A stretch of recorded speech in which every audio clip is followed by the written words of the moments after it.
নমস্কার বন্ধুরা, শুভ সকাল। শুভ বিবাহের আজকের পর্বের রিভিউ নিয়ে আমি পৌঁছে গেছি তোমাদের সামনে।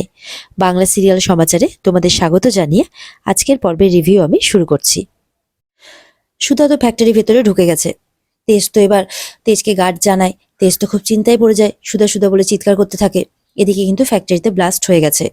বাড়িতে সমুদ্রকেও কেউ একজন খবর জানায়। সমুদ্র তো মনটা খারাপ হয়ে গেছে, কারণ ব্লাস্টের সময় শুনতে পেয়েছে ভেতরে জামাইবাবু আছে আর সুধা আছে। এই খবরটা বাড়িতে সমুদ্র বলে। তখন এই খবরটা শুনে জ্যোৎস্নার কিন্তু অজ্ঞান হয়ে যায়, না না চিৎকার করতে করতে। এদিকে তখন জ্যোৎস্নাকে সামলাতে সবাই যায়। জ্যোৎস্না তো অজ্ঞান হয়ে আছে। এদিকে জ্যোৎস্নার শাশুড়িও জ্যোৎস্নাকে অনেক রকম কথা শোনাচ্ছে। ওদিকে দেখা যাচ্ছে ফ্যাক্টরিতে সুধা মানে উজ্জ্বলকে নিয়ে বেরিয়ে আসছে। সুধা আর উজ্জ্বলের কিছু হয়নি। সুধা উজ্জ্বলকে বাঁচাতে পেরেছে, নিজেকেও বাঁচাতে পেরেছে। কিন্তু সুধা এসে বাইরে তেজকে জড়িয়ে ধরে কাঁদতে থাকে। বলে, আমি জামাইবাবুকে তো বাঁচাতে পারলাম, কিন্তু ফ্যাক্টরি আর কোনো জিনিস আমি বাঁচাতে পারিনি। এদিকে সার্থক দেখে, কি ব্যাপার, সুধার কিছু হলো না, যা তার প্ল্যানটা তো সাকসেসফুল হলো না। এদিকে সার্থক পালাতে যাবে কি তেজ সেখানে চলে আসে। বলে যে, সত্যি করে বলো তুমি কে? তুমি আসার পরে এখানে ব্লাস্টটা হয়েছে, তুমি কি করেছো? তুমি আর পালানোর কোনো পথ পাবে না। এই বলে সার্থক পালাতে যাবে কি ধরে ফেলে তেজ আর কি। তেজ মারতে থাকে সার্থককে। এদিকে সার্থকও তেজকে মারছে। শেষ পর্যন্ত সার্থক কোনোভাবে তেজের পায়ে চাপা দিয়ে ওখান থেকে পালিয়ে যায়। সুধা আসে, সুধাও ধরার চেষ্টা করে, কিন্তু পারে না। অবশেষে সার্থক পালিয়ে যায়। তেজ তখন গার্ডকে বলে দেয়, ওকে ধরুন, ও পালাচ্ছে, ওকে ধরুন। এদিকে তো জ্যোৎস্নার জ্ঞান ফেরে। জ্যোৎস্না বলে, ফ্যাক্টরিতে আগুন, উনি ওখানে আছেন, আমাকে এক্ষুনি যেতে হবে, আমাকে এক্ষুনি উজ্জ্বলের কাছে যেতে হবে। এই বলে বাইরে বেরোচ্ছে।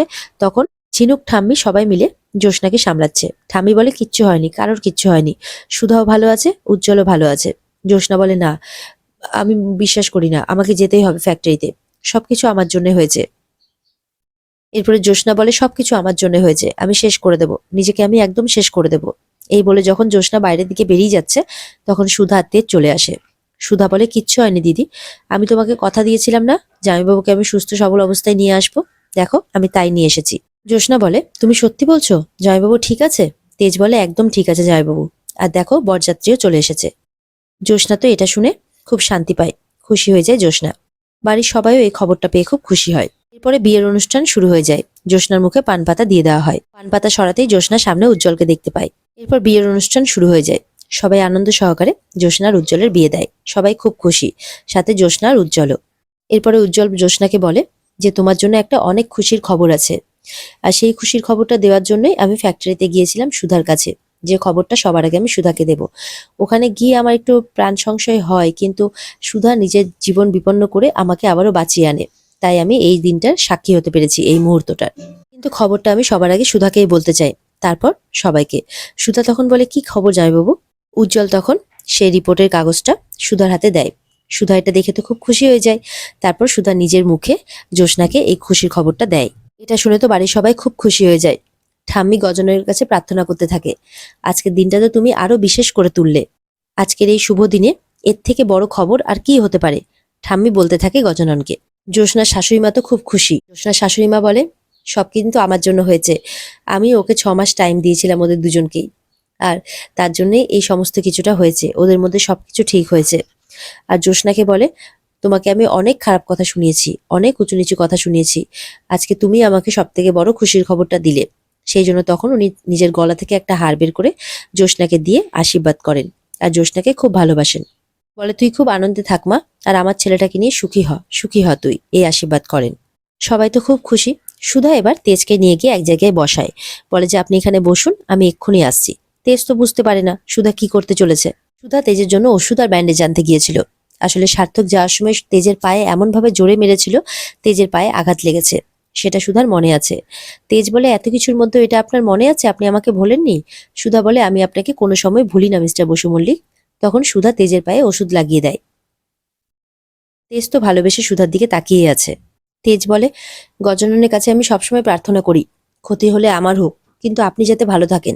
সুধা তখন তেজের মুখটা চেপে ধরে, বলে যে, আপনি কখনো এরকম কথা বলবেন না মিস্টার বসু মল্লিক। এরপরে সুধা আর তেজ একসঙ্গে ভালোবাসার কিছু মুহূর্ত কাটাতে থাকে। তেজ আর সুধা তো দুজন দুজনকে দেখতেই থাকে। সুধা বলে, মিস্টার বসু মল্লিক, আজকে জামাইবাবুকে বাঁচাতে পারলেও ফ্যাক্টরি কোনো কিছু তো বাঁচানো যায়নি, অনেক বিস্কিটের ক্ষতি হয়ে গেছে। তেজ বলে, এগুলোর কোনোটাই অ্যাক্সিডেন্টালি ঘটেনি, এগুলো ঘটানো হয়েছে প্ল্যান করে। ওই ইলেকট্রিক ফল্ট হওয়া, তারপরে গ্যাস লিক, তারপরে ওই আলো নেভানো, ওটা ইচ্ছে করে করা হয়েছিল যাতে আমরা আসি, লাইটটা জ্বালাই আর ওখানে একটা ব্লাস্ট হয় আর আমাদের কোনো ক্ষতি হয়ে যাক। সুধা বলে, আমি জানি মিস্টার বসু মল্লিক যে এটা কার কাজ। তখন তেজ বলে, মানে কি বলতে চাইছেন আপনি? সুধা চুপ করে থাকে। এরপরে তেজ আর সুধা জেলে মেচকার সাথে দেখা করতে যায়। মেচকা তো দেখে ভাবে যে নিশ্চয়ই তারা তাকে ছাড়িয়ে নিয়ে যেতে এসেছে। মেচকা বলে, আমি জানতাম যে তোরা তোদের কাকাইকে কিছুতে একা ছাড়বি না এখানে, তোরা নিশ্চয়ই কাকাইকে ছাড়াতে আসবি। পুলিশদেরকে বলে, এই কি করছেন, তাড়াতাড়ি ফর্মালিটিস গুলো পূরণ করুন, দেখুন আমার ভাইপো আর তার বউ এসছে আমাকে ছাড়িয়ে নিয়ে যেতে। তখন সুধা বলে, না কাকাই, আমরা তোমাকে আজকে ছাড়িয়ে নিয়ে যেতে আসিনি। তখন মেচকা বলে, তাহলে কি করতে এসছো এখানে? তখন তেজ ওই তাদের ফ্যাক্টরিতে হওয়া ব্লাস্টের কথাটা মেচকাকে বলে। মেচকা এটা শুনে তো অবাক হয়ে যায়। তেজ বলে, বলো মেচকা, তুমি এই ব্লাস্টের ব্যাপারে কি জানো? মেচকা বলে, কি বলছিস, আমি কিছু জানি না এই সমস্ত ব্যাপারে। শোন, আমি হয়তো লোভী হতে পারি, নিজের ছেলেদের স্বার্থে, নিজের পরিবারের স্বার্থে আমি হয়তো দুটো খারাপ কাজ করতে পারি। হয়তো আহ, তাদের মুখের দিকে তাকিয়েই আমি ওই কেশবলালকে বারণ করা সত্ত্বেও তার কাছ থেকে মালের অর্ডার নিয়েছি দুটো টাকা ইনকামের লোভে। কিন্তু নিজের লোকদের ক্ষতি করব না, আমি এটা করতে পারিনি আর পারবও না কখনো। সুধা বলে, তাহলে কি কোনো শত্রু আছে? মেচকা বলে, আমি কি করে বলবো? তেজ বলে, না, টাকার লোভে হয়তো তুমি এমন কারোর সাথে হাত মিলিয়েছো যারা হয়তো এই কাজটা করছে। বলে, না, এরকমটা আমি কোনোদিনই করিনি। সুধা তখন বলে, তাহলে এই কাজটা কে করতে পারে? মেচকা বলে, তুমি ভাবো, এটা এটা তুমি ভাবো সুধা, এটা তোমার ভাবার কাজ। এই যে সবকিছু হালকা করে আমার উপরে চাপিয়ে দিয়ে দিয়ে তো কোনো লাভ নেই না।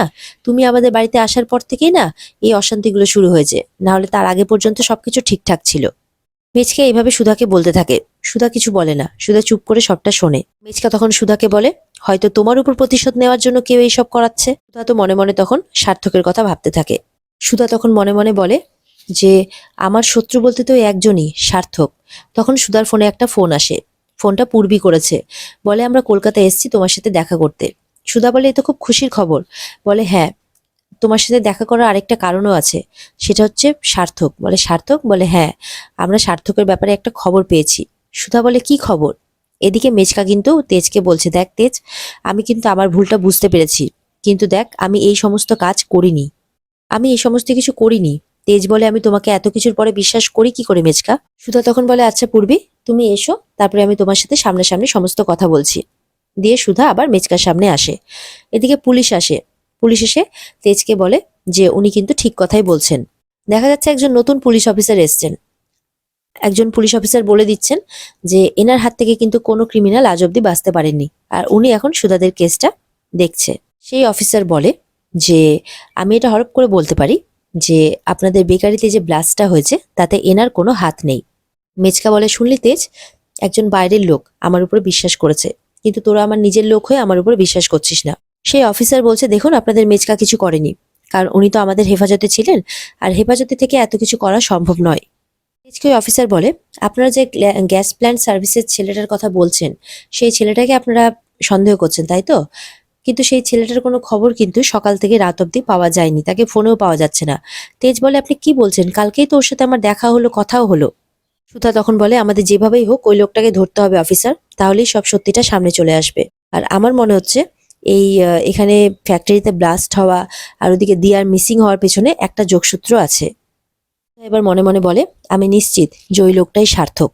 আমাকে অত দুর্বল ভেবো না সার্থক চ্যাটার্জি, এবার লড়াই হবে মুখোমুখি। এমনটাই ভাবতে থাকে সুধা।